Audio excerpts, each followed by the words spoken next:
watching HTN, Herricks Television Network Sports. Hello Herricks, it's Friday and that means it's a great day for some Highlander sports highlights.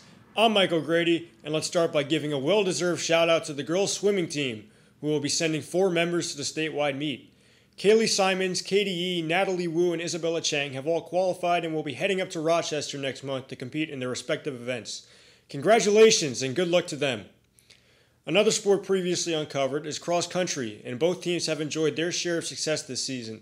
In fact, this past week, the boys team beat New Hyde Park behind runners Ram Ravishankar, Krish Nair, and Matthew Kai, and the girls took down Jericho with strong outings from Isabel Sui, Chloe Hall, and Julia Yam.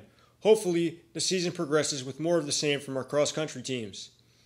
It was another 7-0 sweep for boys badminton on Friday as they pushed aside the Tigers in Hempstead and took another step closer to winning the conference, but Calhoun sits right behind them. Moving forward, there are 3 final regular season games in the coming week, all of them on the road. The first is at Roslyn Monday, next is Wheatley on Wednesday, and finally Memphis Thursday. Calhoun also has 3 games remaining, but as of now, Herricks controls their own destiny in order to clinch. It's going to be a tight finish. The perfect season for girls volleyball surprisingly came to an end last Saturday in Farmingdale as the Dalers avenged their loss a month ago by winning in 4 sets. In order to win the conference now, Herricks will have to hold off a red-hot Schreiber team who also has only 1 loss on the season. They'll face off with each other on senior night in the final game of the season next Wednesday at 6:45. Before that, though, the girls will visit North Shore on Monday.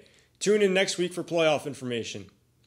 Boys volleyball improved their brilliant record with another 3-0 sweep in Lawrence last Friday against the gritty Golden Tornadoes squad.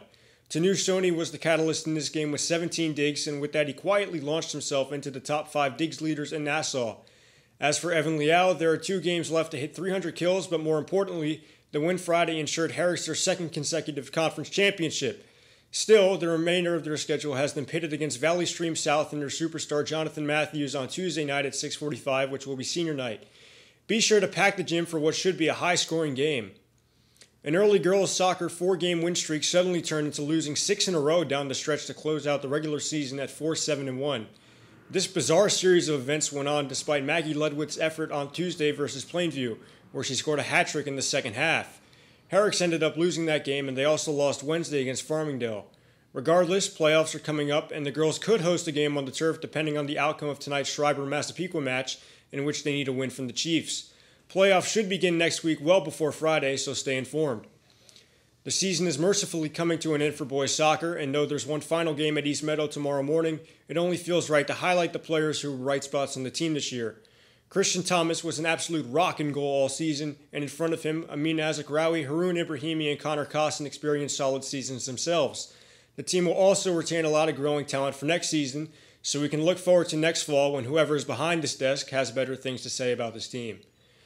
Last but not least are the Sultans of Saturdays, Highlander football. Like many before them, they were massacred in the Gladiator Arena last weekend, although this arena was in New Hyde Park and not Rome. They did manage 2 touchdowns this time around, a receiving one for Ethan Tren in the second quarter and a QB run for Tommy Napolitano in the fourth.